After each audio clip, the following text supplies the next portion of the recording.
semua, Om Swastiastu, Namo Buddhaya, Salam Kebajikan, Rahayu.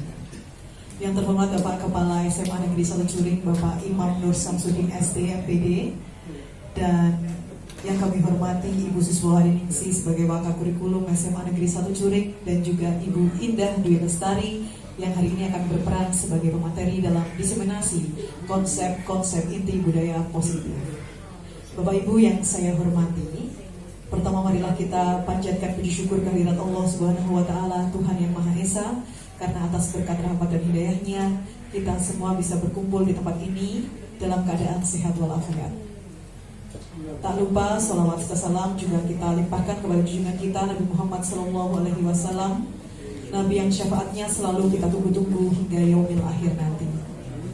Bapak Ibu yang kami hormati, sesuai dengan paparan dari Bapak Kepala Sekolah bahwa hari ini Ibu Indah akan melaksanakan diseminasi konsep inti budaya positif di SMA Negeri 1 Curing. Nah, untuk itu mari kita simak materi ini, dan insya Allah materi ini pasti akan sangat bermanfaat ketika nanti kita aplikasikan dalam kegiatan pembelajaran bersama dengan anak-anak di dalam kelas. Seperti apa itu konsep-konsep inti budaya positif? Mari kita sambut pemateri kita hari ini, Ibu Dwi Indah Lestari SPD. Kepada beliau waktu dan tempat kami persilakan.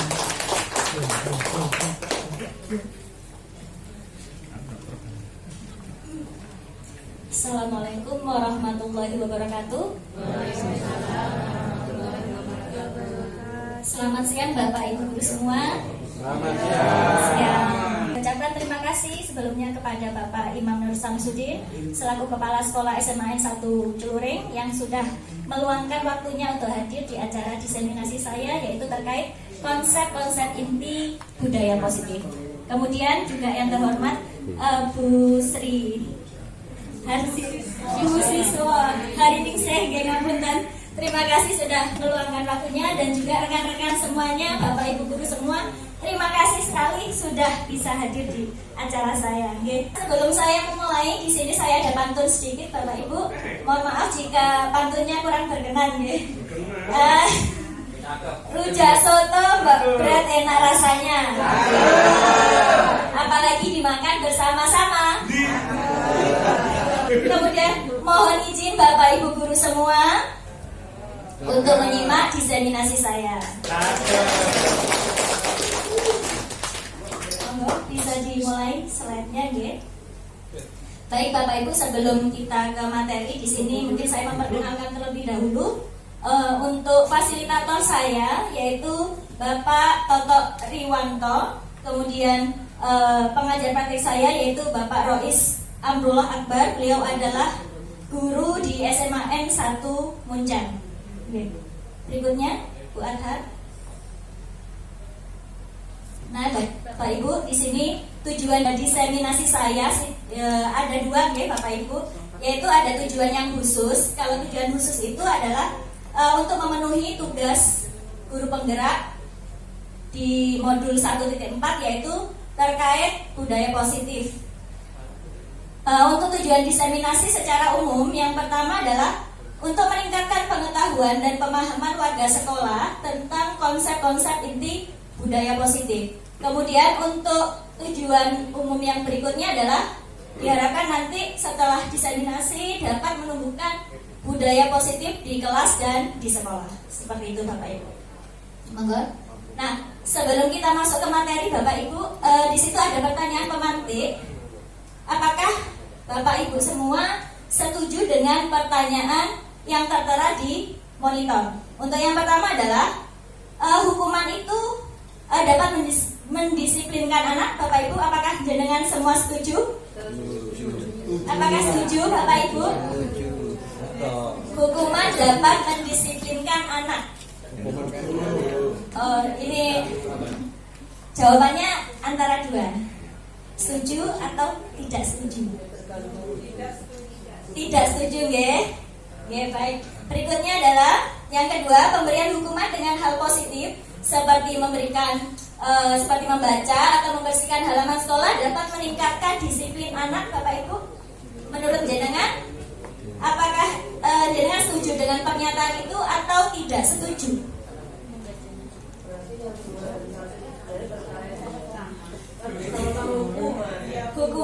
Ya. Nah, kemudian yang ketiga, ternyata memberi penghargaan dapat meningkatkan motivasi belajar anak. Apakah jenengan setuju atau tidak? Setuju. Nah, baik. Ini masih jawabannya kita simpan dulu ya. Kita simak untuk slide berikutnya. Monggo, Bu Adha. Nah, jadi pada diseminasi saya itu konsep-konsep inti budaya positif ada 6 poin yang akan saya sampaikan di sini. Untuk yang pertama adalah materi pertama tentang disiplin positif dan nilai-nilai kebajikan universal. Kemudian untuk yang kedua yaitu terkait teori motivasi, hukuman, penghargaan, dan restitusi. Kemudian untuk yang poin ketiga yaitu terkait keyakinan kelas. Mungkin dari Bapak Ibu ada yang sudah menerapkan mungkin ya, mungkin dari CGP sebelumnya sudah memahami. Kemudian yang poin keempat adalah kebutuhan dasar manusia dan dunia berkualitas. Kemudian untuk yang poin kelima yaitu terkait restitusi, di mana di situ ada 5 posisi kontrol. Kemudian untuk materi yang keenam yaitu terkait restitusi atau kita mengenalnya segitiga restitusi. Seperti itu. Baik, untuk materi yang pertama Bapak Ibu, disiplin positif dan nilai-nilai kebajikan universal. Nah, mari kita simak. Bapak Ibu, kita mau refleksi dulu ya. Di sini ada perubahan paradigma. Coba kita melaksanakan instruksi sesuai di monitor ya. Jadi kegiatan kepalan tangan Bapak Ibu. Nah, di situ instruksinya ada A dan B. Artinya A itu adalah Anda dan teman Anda atau teman sebangku nggih.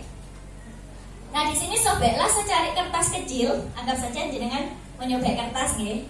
Kemudian tuliskan benda atau sesuatu yang sangat berharga bagi Anda. Letakkan di salah satu tangan Anda dan genggam benda tersebut dengan segala daya dan upaya. Artinya harus kuat nggih Bapak Ibu nggih. Nah, buatlah sebuah kepalan. Mungkin bisa dipraktekkan nggih. Nah, teman Anda akan mencoba dengan sekuat tenaga dengan berbagai cara untuk meminta Anda memberikan benda tersebut. Mungkin bisa berhadapan jika memang ada teman sebangkunya. Jadi anggap jenengan pegang kertas. Jadi kayak mau membukakan ya. Di sini B bisa membujuk dengan cara apapun, boleh membujuk, mungkin menghardik, mungkin dengan segala upaya di sini. Monggo. Dari kreativitas Bapak Ibu di sini bisa merayu mungkin ya. Nanti tak bikin es gitu apa gimana ya. Kemudian dapat membuka kepala tangan. Jadi cara jenengan bagaimana supaya kepala tangan teman jenengan bisa mau terbuka atau menuruti instruksi jenengan seperti itu. Betul sekali katanya Pak Selamat itu ya. Itu. Nah, apa yang terjadi?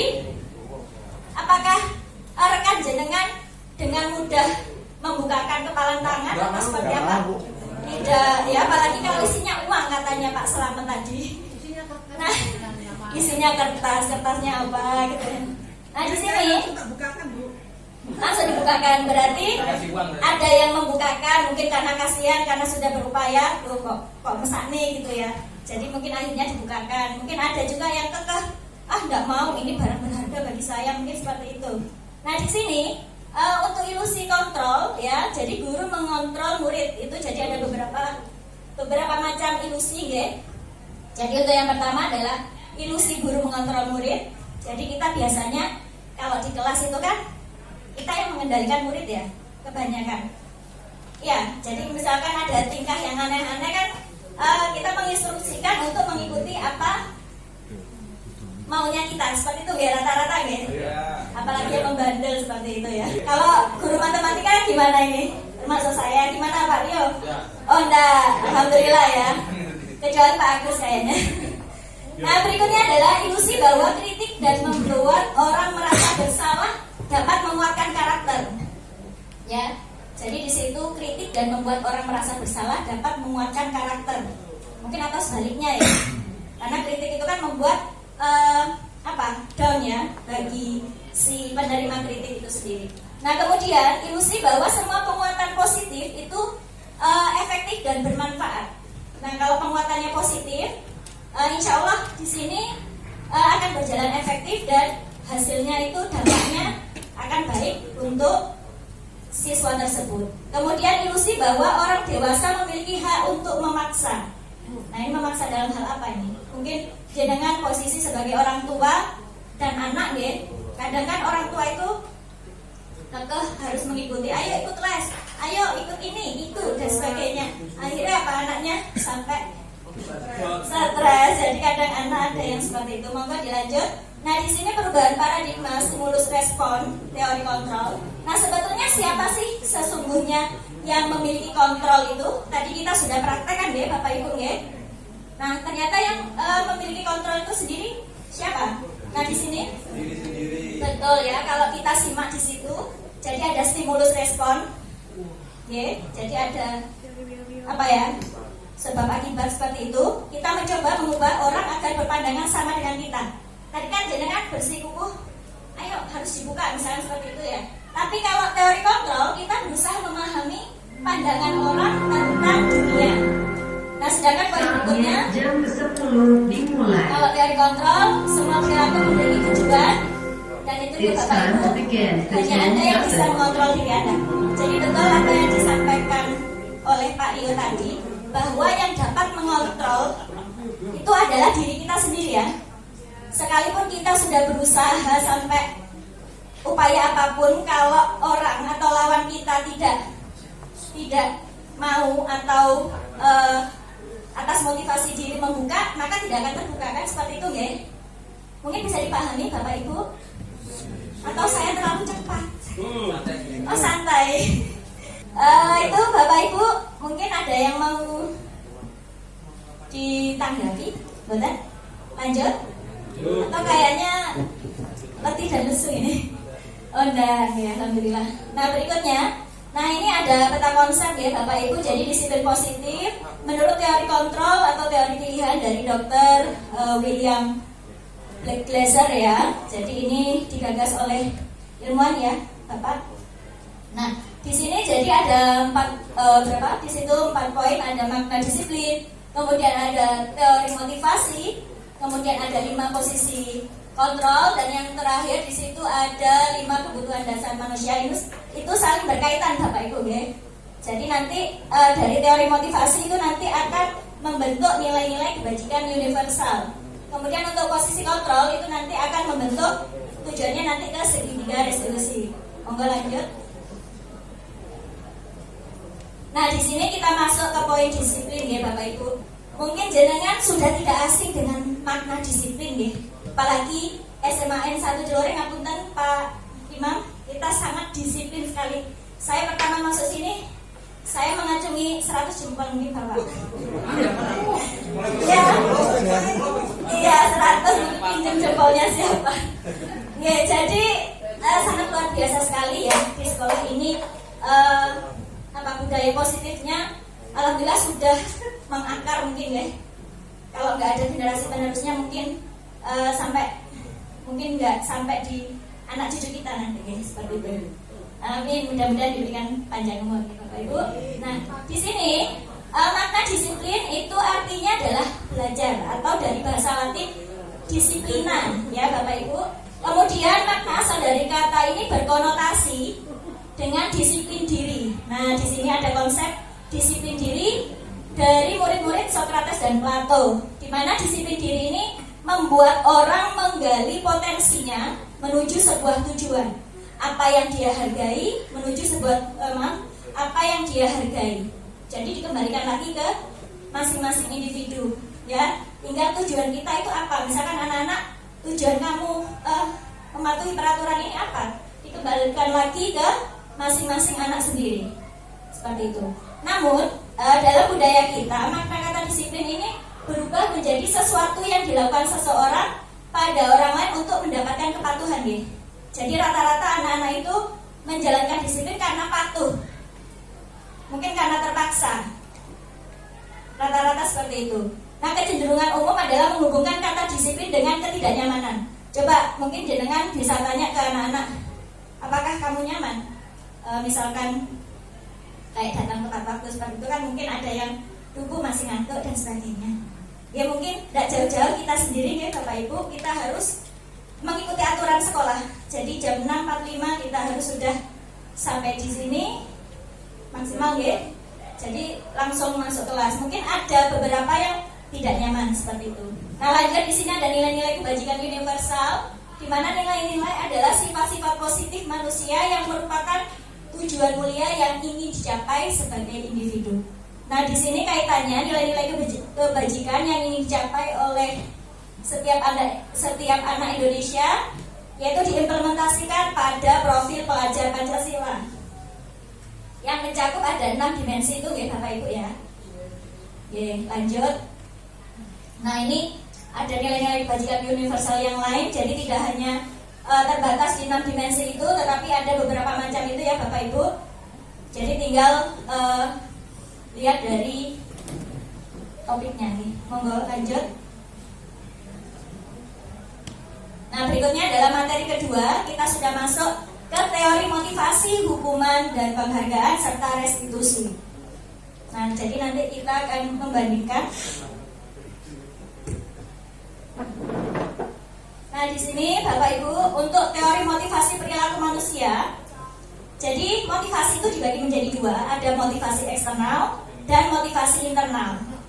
Nah, untuk motivasi eksternal antara lain yang pertama adalah untuk menghindari ketidaknyamanan atau hukuman. Jadi rata-rata anak atau siswa mereka melakukan disiplin itu dari motivasi eksternalnya apa? Biar tidak dihukum. Mungkin biar menghindari ketidaknyamanan seperti itu. Terus yang poin kedua untuk mendapatkan imbalan, mungkin dengan cara dikasih penghargaan dan sebagainya. Oh ya anak-anak, bagi siswa yang disiplin nanti ibu kasih nilai misalkan atau permen dan sebagainya. Jadi kan itu bentuk imbalan atau penghargaan. Nah, kemudian terakhir ada motivasi internal. Internal artinya yang berasal dari individu, dalam individu, yaitu untuk menghargai diri sendiri. Jadi mereka sudah mengembalikan ke diri mereka, oh ya kalau saya disiplin saya akan, nah jadi lebih ke manfaatnya dia kalau membiasakan disiplin itu nanti akan berimbas mungkin di kehidupan sehari-harinya seperti itu. Lanjut. Nah, Bapak Ibu, nah di sini ada sedikit mungkin bukan pantun ya, pantun terus. Jadi di sini ada tindakan guru ya Bapak Ibu. Monggo sebelum saya masuk ke pengertian hukuman dan konsekuensi, di situ ada beberapa tindakan guru. Jadi untuk yang pertama, nah mencatat 100 kali dalam buku kalimat. Nah ini kan sering kali ditemui ya. Nggak tahu kalau sekarang ya. Insya Allah guru-guru di sini tidak ada yang seperti itu. Saya tidak akan terlambat lagi karena terlambat ke sekolah. Nah, dari tindakan guru tersebut itu termasuk hukuman atau konsekuensi. Hukuman, Bapak Ibu? Hukuman ya. Kita save dulu untuk jawabannya. Kemudian yang poin kedua, lari mengelilingi lapangan basket 2 kali karena terlambat hadir di sekolah. Merupakan hukuman atau konsekuensi? Hukuman. Oke, lanjut. Murid diminta untuk push up 15 kali karena tidak menggunakan masker ke sekolah. Hukuman atau konsekuensi? Hukuman. Kemudian menggantikan kertas tugas teman yang telah dicoret. Konsekuensi. Lanjut, membersihkan tumpahan air di meja tulis karena tersenggol pada saat belajar. Konsekuensi. Berikutnya, murid disuruh untuk tidak mengenakan sepatu seharian di sekolah karena tidak mengenakan sepatu hitam. Hukuman. Lanjut, lari mengelilingi lapangan basket 2 kali karena terlambat 10 menit untuk pelajaran PJOK. Monggo bisa dibuka slide berikutnya jawabannya. Nah, jadi itu jawabannya Bapak Ibu. Jadi poin dari 1 sampai 5 tadi sudah benar. Namun untuk yang poin terakhir, nah di situ lari mengelilingi lapangan basket 2 kali karena terlambat 10 menit untuk pelajaran PJOK. Nah mungkin jenengan tadi menyampaikan itu adalah hukuman, tapi kok menjadi konsekuensi? Kenapa Bapak Ibu?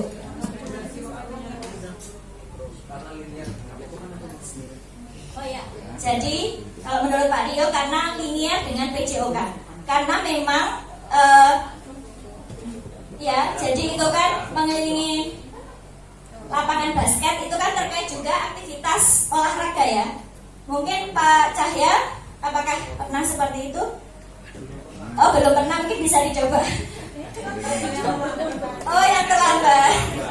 Oh ya, yang terlambat maksudnya, gitu ya.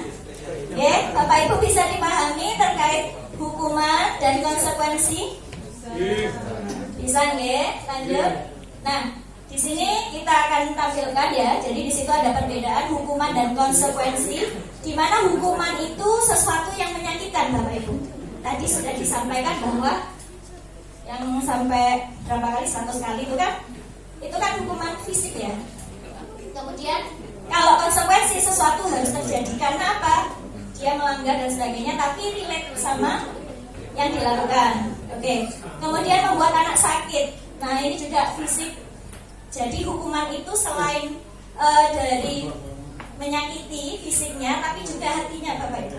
Jadi secara psikologis itu anak itu kan kayak trauma mungkin ya. Kadang kalau dulu kan ada guru killer, ngapunten. Kalau di sini insya Allah tidak ada ya. Kalau dulu yang relate guru killer itu guru matematika, Pak. Oh, sains gitu ya. Alhamdulillah di sini.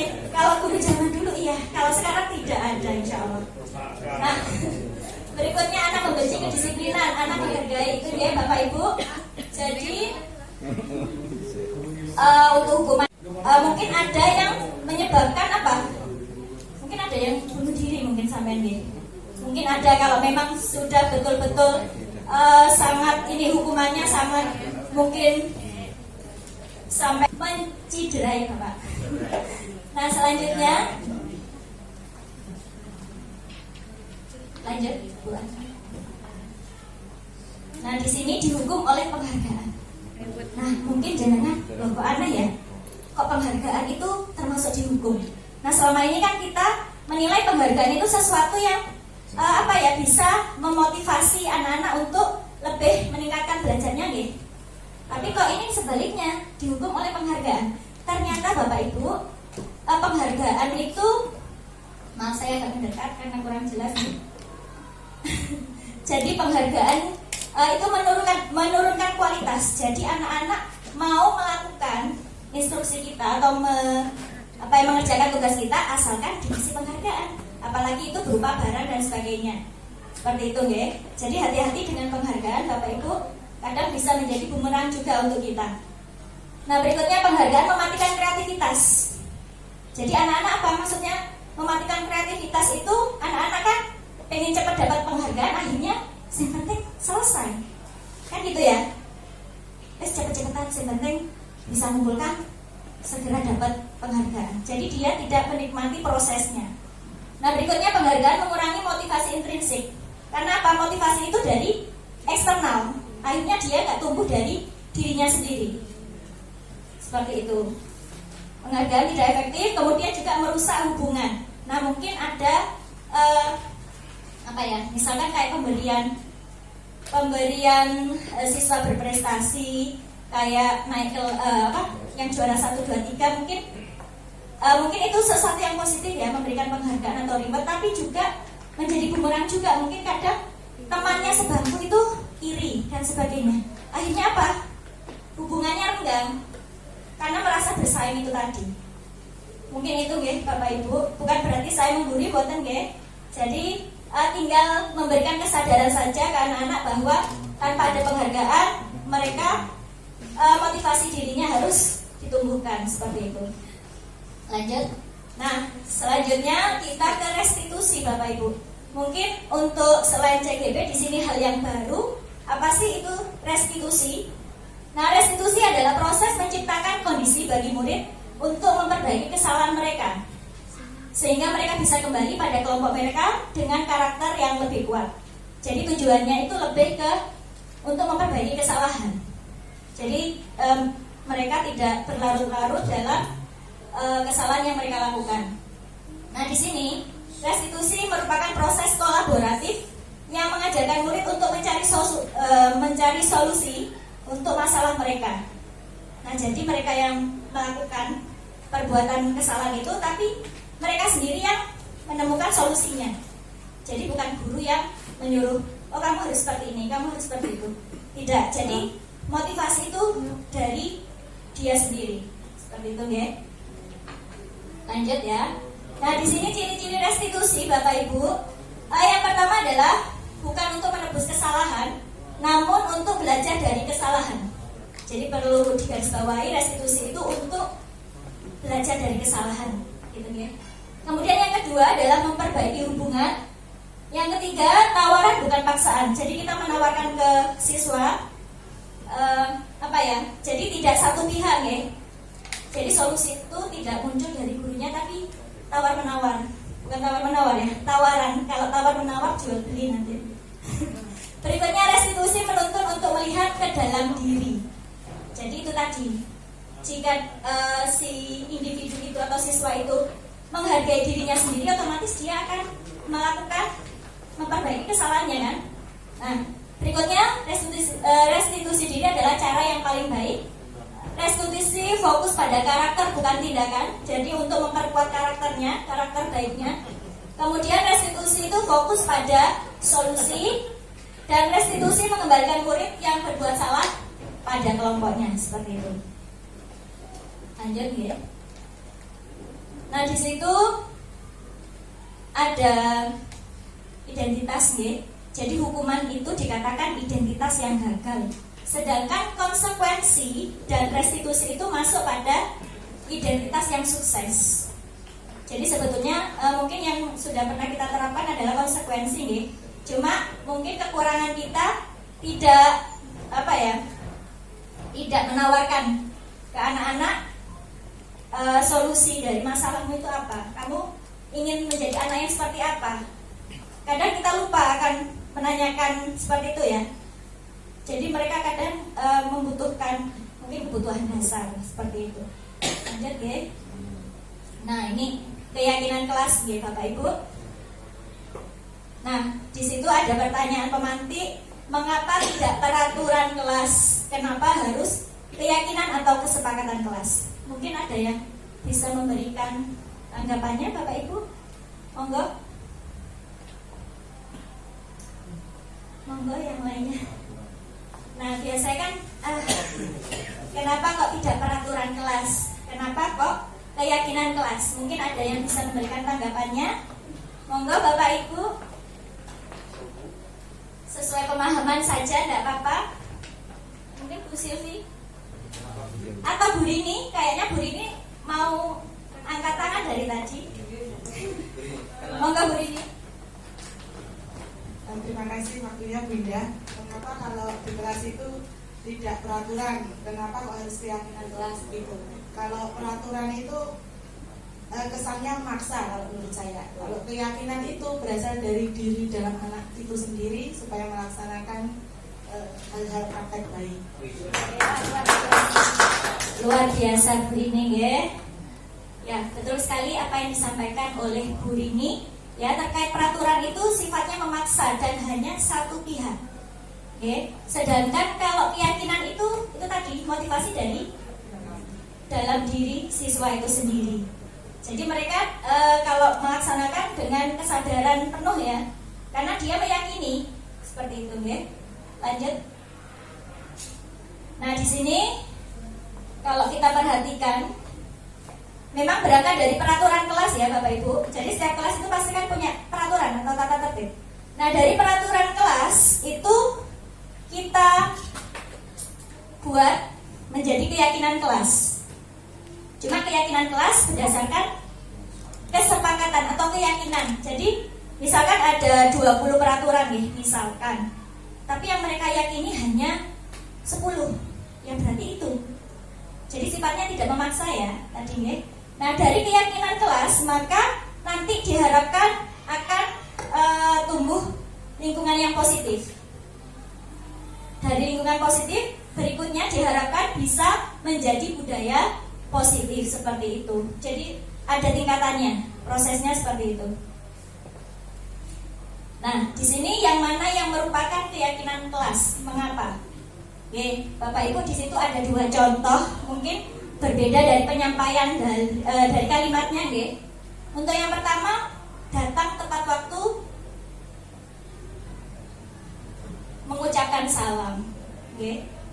Kemudian yang sebelahnya, kami guru dan murid yang saling menyayangi. Memang dari bahasa, kalau kita lihat lebih positif yang mana, penyampaiannya lebih enak, bukan lebih enak ya, maksudnya lebih meresapi yang mana Bapak Ibu? Yang kiri atau yang kanan? Nah kalau yang kanan kan jelas nih, jadi guru dan murid. Jadi sekali lagi kalau membuat keyakinan kelas itu tidak berlaku untuk muridnya saja, tetapi gurunya, okay? Karena kesepakatan itu diperoleh dari persetujuan dua belah pihak. Nah kemudian menjaga kebersihan sekolah. Jadi mungkin kami murid yang peduli lingkungan misalkan seperti itu, atau peduli dengan kebersihan. Jadi tinggal penyampaiannya aja. Jadi anak itu kan, kalau kalimatnya positif sekali kan anak itu rasanya adem gitu ya mungkin ya. Gitu. Nah Bapak Ibu, di sini ada tabel lagi ya. Itu sebetulnya sudah ada isiannya, saya tutupi Bapak Ibu. Jadi biar kita pemahaman kita itu benar-benar peraturan itu ini, keyakinan kelas itu yang seperti apa. Nah Bapak Ibu, selalu kembalikan buku ke tempatnya. Berarti keyakinan kelasnya apa? Selalu kembalikan buku ke tempatnya. Jadi dari bahasa peraturan itu, bahasa keyakinan kelas gimana Bapak Ibu? Mungkin dari contoh yang sebelumnya bisa menjadi acuan Bapak Ibu. Mungkin kami murid ya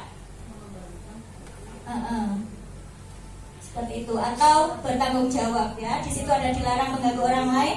Kalau itu kan peraturan itu kan bahasanya kaku ya, mohon maaf. Di situ kan bahasanya kaku, kayak nggak positif seperti itu. Kayak dilihat dilarang, apalagi ada kata dilarang, waduh, dilarang. Anak itu kan sudah psikologisnya sudah, waduh dilarang. Berarti kesannya konotasinya negatif seperti itu nih. Lanjut nih. Nah untuk isiannya, nah jadi di sini Bapak Ibu keyakinan kelas. Jadi memang itu poin-poinnya ya. Jadi keyakinan kelas di situ merupakan nilai-nilai kebajikan universal yang sudah ditampilkan di slide sebelumnya. Di mana selalu kembalikan buku ke tempatnya itu adalah tanggung jawab. Tinggal kita merubah dari keyakinan kelas itu tadi, kita rubah ke dalam kalimat yang positif. Kemudian, nah lanjut kita ke kebutuhan dasar manusia dan dunia berkualitas. Nah, di sini ada pertanyaan pemantik. Kebanyakan. Ini di slide ke intinya saja ya. Oke, lanjut.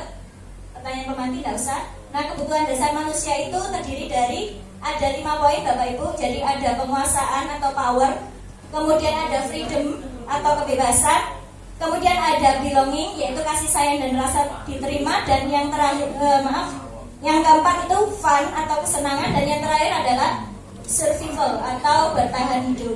Lanjut. Nah, di sini ada beberapa poin ya. Saya lapar karena ibu saya tidak memberi saya bekal. Nah, dari pernyataan Doni, kebutuhan apa yang ingin dipenuhi? Tadi ada 5 kebutuhan: kesenangan, bertahan hidup, penguasaan, kebebasan, apa satunya? Kebebasan. Berarti apa? Saya lapar karena ibu saya tidak memberi saya bekal. Survival. Benar. Agar teman-teman memperhatikan saya. Nah, lanjut mungkin langsung jawabannya saja, ya. Nah, jadi saya lapar karena ibu saya tidak memberi saya bekal. Berarti kan itu kebutuhan bertahan hidup Bapak Ibu. Karena dia lapar. Sedangkan manusia itu kan membutuhkan energi, membutuhkan makanan, ya. Kemudian agar teman-teman memperhatikan saya, berarti kan dia butuh cinta dan kasih sayang.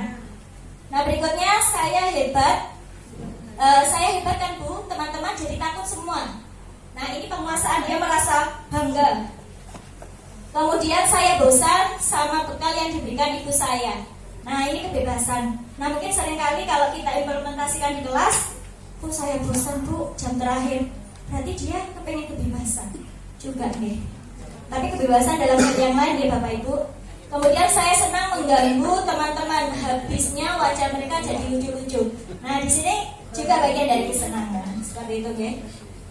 Berikutnya, ini berupa video sebetulnya. Jadi saya ambil video ini, mungkin apa kelamaan ya? Iya, jadi dari YouTube. Jadi ini ada apa namanya? Kayak cerita nih. Ini bisa dipoin langsung yang dandan itu loh.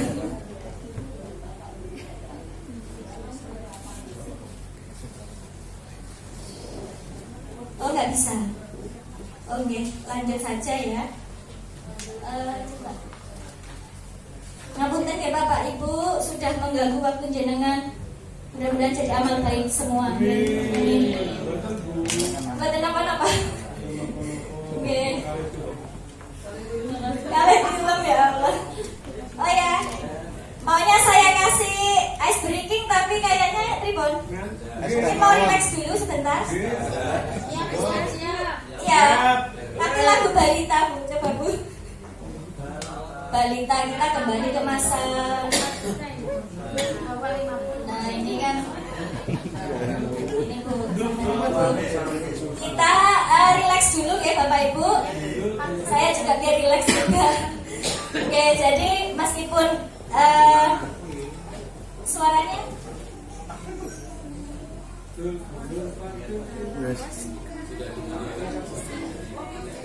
oh, iya. Nah ini kembali ke masa ini ya. Belum ada Bu. Ya. Nah mungkin relax sebentar. Gerakannya juga nggak butuh gerakannya. Mungkin sudah ya. Karena juga terkait waktu ya Bapak Ibu, mohon maaf. Ya, relaxnya ini aja. Tangan digini-gini kan. Gini-gini ya Bapak Ibu. Ya. Ya. Kadang saya kasih anak-anak SD Bu capek Bu. Kadang saya juga melihat kondisi anak-anak itu ya Pak ya. Apalagi jam terakhir sudah delosor. Gimana?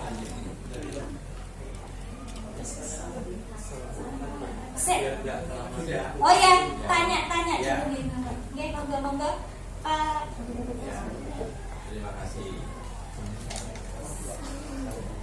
Nggih, monggo Pak. Oke, kamu saya tanya Niki Oh.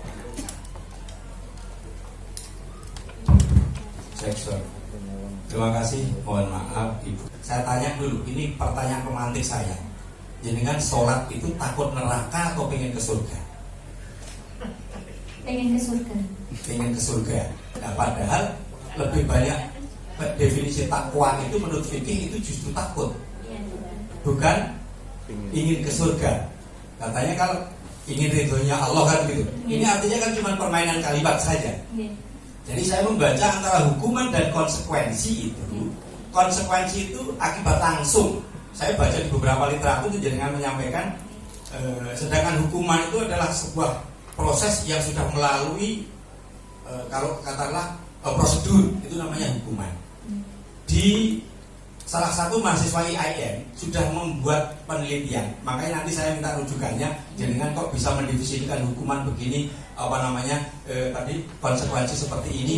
Saya tertarik karena di penelitian yang sudah dilakukan oleh seorang mahasiswa IAIN itu, hukuman itu sangat berpengaruh positif terhadap perilaku anak di sekolah.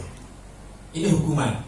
Ada penelitiannya dengan skripsi yang dilakukan dan sudah diluluskan. Berarti kan sudah disahkan. Kemudian menginjak ke sini. Jadi motivasi itu kan dorongan untuk kita bergerak. Dorongan untuk kita menjadi lebih baik. Ada dua, yaitu hukuman dan penghargaan. Di sini banyak hukumannya. Bukan penghargaannya. Contoh, anak-anak yang terlambat, kita akan kasih konsekuensi, boleh, hukuman boleh. Yang jelas itu adalah sesuatu yang kita lakukan ketika ada perilaku negatif. Tetapi kita belum pernah memberikan penghargaan anak yang 1 tahun masuk terus. Penghargaan guru yang tidak pernah bolos, katakanlah begitu. Tapi kalau ada kesalahan, maka ini adalah konsekuensi yang kita lakukan tadi. Sehingga apapun yang terjadi pada siang hari ini, jenengan sudah menyampaikan sekian banyak.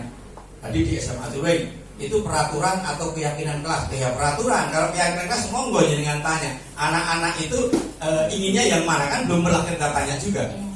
Kalau ditanya, ini pernah satu teman saya yang di Banjarnegara sana betul-betul mengklaimkan, Rek, enaknya sesuk ini mlebu jam piro ya? Pak, saya jam 10 saja Pak. Enggak jam itu, enggak jam 10.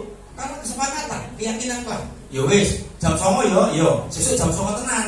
Jadi sekolah itu masuk jam 9. Keyakinan. Kalau peraturan kan, ayo besok masuk jam 7, 6.45 harus masuk di sini. Coba ya, kalau katakanlah itu akan diubah menjadi suatu bentuk keyakinan, maka akan menarik sekali. Tapi ini perlu revolusi. Ya, perlu revolusi. Sehingga monggo lah teman-teman dari teman-teman guru pembina itu, saya berharap ya, saya berharap ini betul-betul direalkan. Jenengan akan menjadi baik, contoh yang baik dulu. Kami orang tua salut sama guru-guru penggerak ketika itu bisa menjadi contoh yang baik di sama Sudut Turing. Terima kasih. Assalamualaikum warahmatullahi wabarakatuh. Mohon maaf. Oke, baik, terima kasih banyak atas masukan atau mungkin pencerahan juga dari Bapak Slamet Wahyono, ya. Jadi memang betul di sini untuk guru penggerak ini kan ya kita menerima materi ya Bapak, ya. Jadi kita karena ini diseminasi kita punya kewajiban untuk menyampaikan ke rekan-rekan sejawat.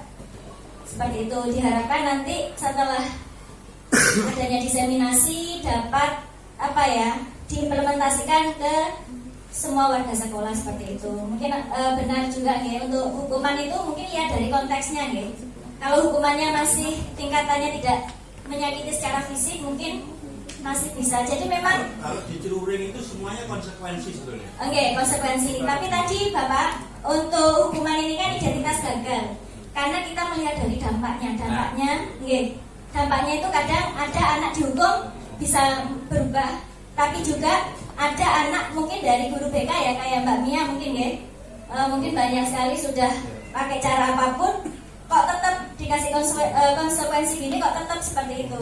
Ya mungkin PR juga untuk kita semua ya Bapak Ibu. Intinya kita tetap memberikan yang terbaik ke anak-anak, tetap ada komunikasi dengan orang tua khususnya biar jangan sampai kita diadu domba antara guru dengan siswanya atau orang tuanya, karena biasanya orang tua sekarang kan pokoknya yang benar anaknya seperti itu kan ya, tidak mau tahu gurunya itu seperti apa. Ya terima kasih sekali lagi Pak Slamet ya, mungkin bisa menjadi masukan juga untuk saya. Monggo lanjut. Nah di sini Bapak Ibu, jadi pernyataan saya kecewa sekali ini adalah membuat orang merasa bersalah. Itu merupakan bagian dari posisi kontrol guru ya. Jadi kalau misalkan kita menyampaikan ibu kecewa kamu tidak mengerjakan tugas, berarti memposisikan guru tersebut sebagai pembuat orang merasa bersalah atau siswanya maksudnya. Kemudian kita tidak pernah benar melakukannya. Nah ini penghukum. Jadi kayak menjas bahwa kamu itu selalu salah. Nah itu tipe penghukum. Kemudian ayolah lakukan demi ibu dan bapak. Ini biasanya masuk ke tipe sebagai teman. Ayolah kamu berbuat baik supaya ibu tidak dimarahi oleh bapak kepala sekolah, biar ibu tidak dimarahi oleh siapa gitu nggih. Jadi itu sebagai posisi teman. Kemudian apakah kamu mau mendapatkan stiker bintang? Nah ini biasanya pemantau. Jadi guru tersebut memantau kebaikannya. Kalau dia melakukan kebaikan berarti dikasih stiker bintang seperti itu misalkan. Nah kemudian bagaimana posisi manajer? Itu yang diharapkan posisi tertinggi. Jadi manajer itu dari kesalahan siswa diharapkan mereka bisa memberikan penyelesaian atau solusi yang muncul dari dalam diri siswa itu tersebut. Kemudian kamu selalu yang paling terakhir. Nah jadi kan istilahnya membuat down ya. Kamu itu selalu gini, kamu itu gini, tanpa si anak itu menjawab. Jadi hanya tertunduk saja. Jadi itu tipe penghukum seperti itu. Lanjut. Nah, ini materi terakhir ya, Bapak Ibu. Mohon bersabar ya. Nah, di sini apa restitusi tadi sudah saya sampaikan. Restitusi sudah bisa dilanjut Bu Arha. Nah, ini landasan filosofi. Lanjut. Nah, ini langkahnya. Jadi langkah Dalam restitusi itu ciptakan suasana positif, ajak murid untuk berpikir dan menganalisis kesalahannya dan beri ruang untuk memberikan atau memikirkan solusi terbaiknya. Lanjut. Nah, ini segitiga restitusi Bapak Ibu. Lanjut. Langsung ke ini saja. Aksi nyatanya.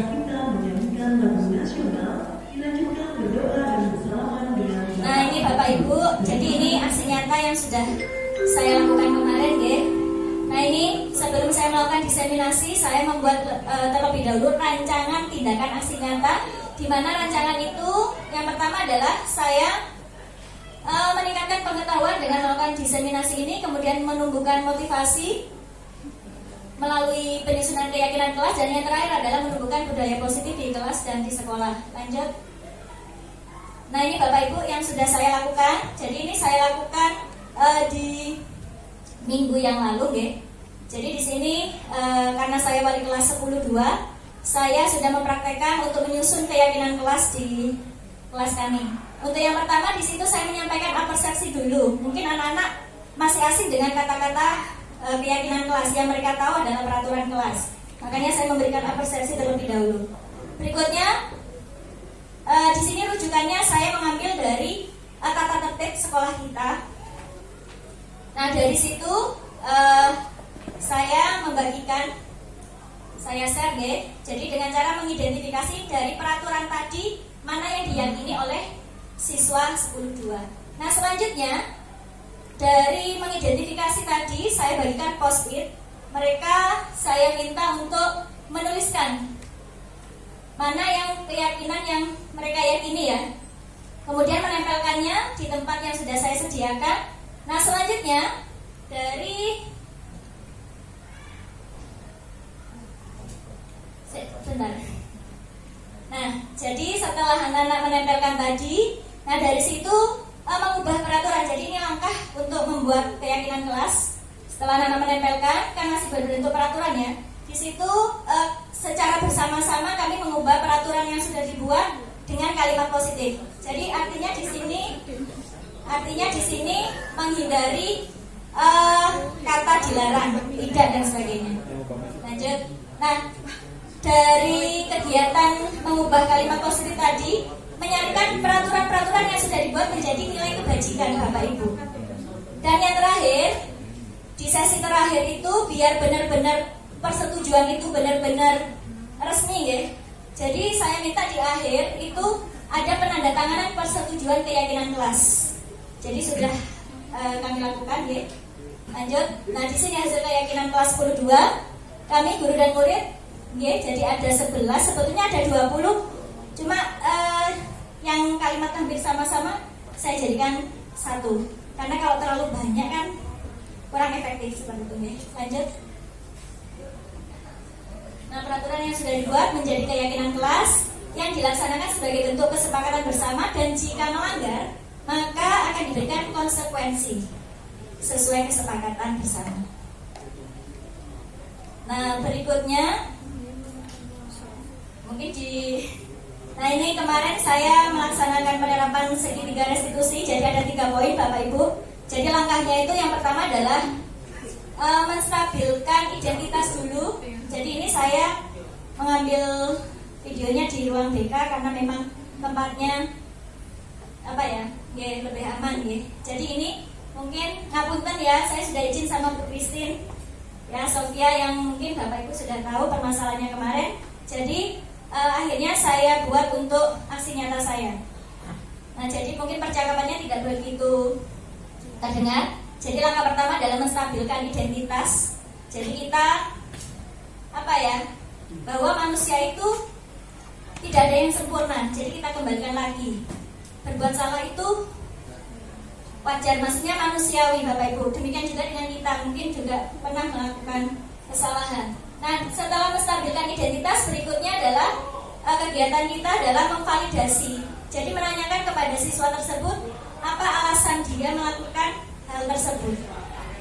Apakah sebelum menanyakan alasan, kita kembalikan lagi apakah perbuatan itu baik atau tidak. Nah, setelah memvalidasi kebutuhan, nah di sini juga saya tanyakan kebutuhan apa yang belum kamu penuhi. tadi kan ada 5 macam kebutuhan dasar ya. Ternyata dari hasil dari diskusi kami, Sofia sendiri menyampaikan bahwa dia kurang kasih sayang sekali dari keluarganya. Dan yang terakhir adalah melakukan menanyakan keyakinan. Nah ini cuma balik dari anak-anak. Take care on the way home and have a nice day. Jadi ini umpan balik anak-anak setelah menyusun keyakinan kelas. Jadi Aurelia, mungkin cukup Bu. Ya. Jadi intinya mereka senang karena bisa apa ya? Ini penerapan pendidikan institusi. Ya, jadi alhamdulillah umpan balik mereka positif. Mudah-mudahan seperti yang disampaikan Pak Slamet, tidak hanya karena pemenuhan tugas ya Pak Slamet, tapi benar-benar kita implementasikan. Mungkin juga saya mengajak Bapak Ibu semua untuk meskipun kita ini bertahap ya proses. Saya juga gitu, saya juga masih banyak kekurangan, jadi saya juga akan belajar di sini ya. Kalau langsung instan itu tidak bisa, jadi butuh kolaborasi juga dengan Bapak Ibu guru semua. Mungkin itu saja Bapak Ibu, terima kasih banyak sudah meluangkan waktu dan mohon maaf jika mengganggu aktivitasnya ya. Ya, terima kasih banyak ya. Oh, ada pertanyaan lagi atau tanggapan? Mungkin dari Pak Imam, monggo Bapak. Oh tidak, ya? Tidak ada. Pulang Bu. Pulang. Gimana? Pulang Bu. Sudah pulang ya. Terima kasih banyak Bapak Ibu, sehat selalu ya. Saya kembalikan lagi ke pembawacara ya. Bapak Ibu ngapunten waktunya sebentar saja supaya komplit dokumentasi Bu Indah. Boleh Bapak Ibu satu orang saja untuk mengajukan pertanyaan berkaitan dengan diseminasi yang telah disampaikan oleh Bu Indah. Monggo perwakilan. Pak Rio. Baik Bu Indah, saya mungkin punya pertanyaan yang mewakili Bapak Ibu guru yang lain. Jadi lebih konteksnya gini Bu Indah. Tadi disampaikan biar ini mengklarifikasi juga atas pemikiran atau asumsi yang lain. Kenapa tadi kok hukuman itu dikategorikan sebagai apa?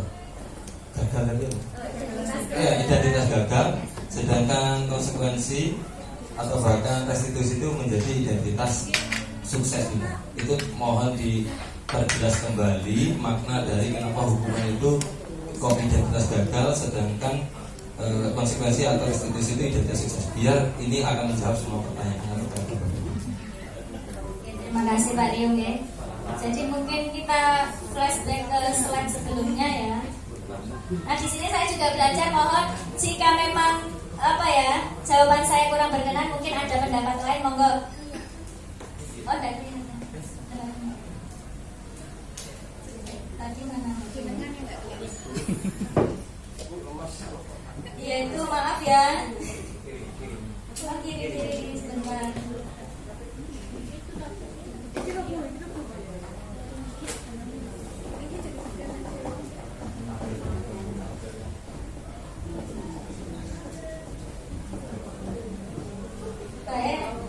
Saya tak keluarkan dulu. Bapak Ibu jangan lupa untuk mengisi daftar hadirnya, ya. Insya Allah nanti akan dibuatkan sertifikat Bapak Ibu. Oke.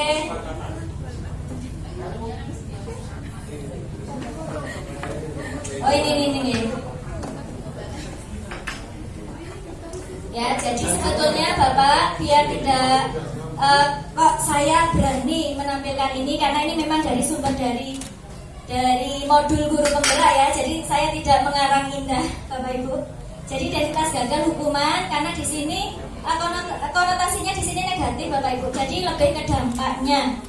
Jadi mungkin dari apa yang disampaikan Pak Slamet tadi, mungkin Pak Slamet sudah membaca dari banyak referensi atau literatur, ya.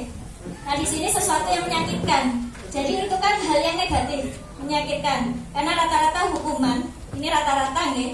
Kita ambil lebih umumnya. Jadi menyakitkan. Kalau kita dengan hukuman kan sudah sesuatu yang mengerikan gitu Bapak Ibu gitu. Kemudian tidak nyaman dalam jangka waktu yang panjang. Jadi mereka dikasih hukuman, mereka akhirnya terpaksa untuk mematuhi, tapi dia sendiri kayak tertekan seperti itu. Kemudian korban mendapatkan keadilan. Nah, korban mendapatkan keadilan ini ya sesuai dengan perbuatannya, hasilnya seperti itu ya. Kemudian perilaku pasif agresif meningkat. Jadi ada anak yang dikasih hukuman nggak tambah sembuh, tambah melunjak, mungkin tambah sering bolosan seperti itu. Kemudian sistem tidak akan berjalan bila murid tidak takut. Nah, kadang hukuman ini malah menjadikan anak tidak takut, malah tambah melawan, mungkin kayak nginceng nih bahasanya. Kemudian berlaku hanya pada sebuah institusi, tidak berlanjut pada kehidupan nyata. Nah, maksudnya ini mungkin ada yang sudah menyudahi seperti itu. Kemudian murid akan membenci peraturan, bahkan membenci gurunya. Mungkin kayak ngapunten Bapak Ibu, ada guru yang mungkin sangat tipenya itu menghukum, mungkin sampai menciderai dia. Akhirnya ada yang sampai dendam, mungkin ada ngapunten, ada yang sampai mau membunuh gitu. Adakah? Ya, ada cerita seperti itu. Jadi dari sekian identitas tadi itu mengarahnya ke identitas gagal. Dan diharapkan kita sebagai guru itu menghindari hukuman seperti itu. Itu nggih. Nah, untuk identitas sukses, konsekuensi ini sebetulnya kita sudah melaksanakan konsekuensi. Nah, ini lebih netral, jadi bahasanya netral, jadi tengah-tengah. Tapi kalau restitusi itu lebih ke dari siswa memberikan atau kesadaran diri dan mereka memberikan solusi. Diharapkan, nah ini yang positif. Memang berat untuk melakukan restitusi ini Bapak, tapi kenapa tidak kita coba meskipun tidak maksimal seperti itu. Setidaknya kita berada di posisi konsekuensi netral itu. Mungkin itu apakah ada yang mau menambahkan? Monggo dari CGP yang lain. Tidak, cukup terima kasih. Baik Bapak Ibu, terima kasih atas perhatian dan juga tanggapan positifnya. Semoga menjadi amal baik bagi kita semua. Beri tepuk tangan dulu untuk Bu Indah. Saya akhiri, wassalamualaikum warahmatullahi wabarakatuh. Selamat siang, Om Santi Santi, Om Namo Buddhaya, salam kebajikan.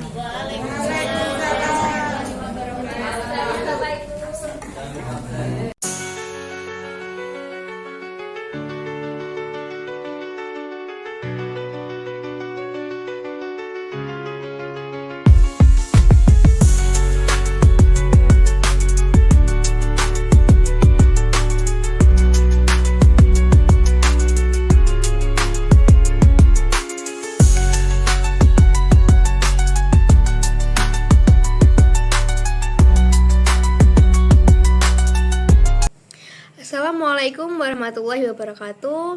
Saya di sini akan memberikan umpan balik terhadap kesepakatan kelas yang telah dibuat oleh siswa-siswi kelas 10-2 dan juga Bu Indah selaku wali kelas.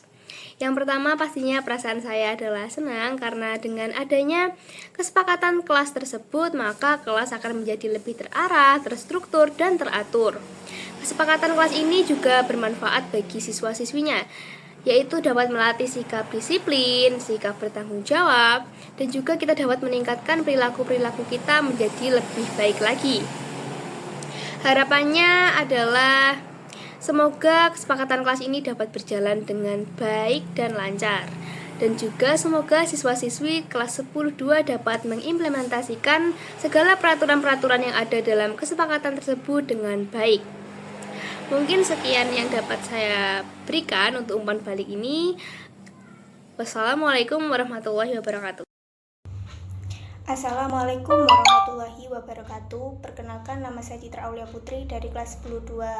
Yang pertama, di sini saya akan menyampaikan perasaan saya ketika membuat keyakinan kelas, yaitu dapat meningkatkan motivasi belajar murid karena mereka merasa bertanggung jawab untuk menjaga kelas mereka tetap nyaman dan kondusif untuk belajar. Yang kedua yaitu manfaat untuk kelas, mendidik siswa agar lebih disiplin akan tanggung jawab. Yang ketiga, harapan ke depan untuk kelas yaitu bisa menjadi lebih baik dari sebelumnya dan bisa menjalankan dengan baik dengan adanya keyakinan kelas kemarin. Sekian dari saya. Wassalamualaikum warahmatullahi wabarakatuh.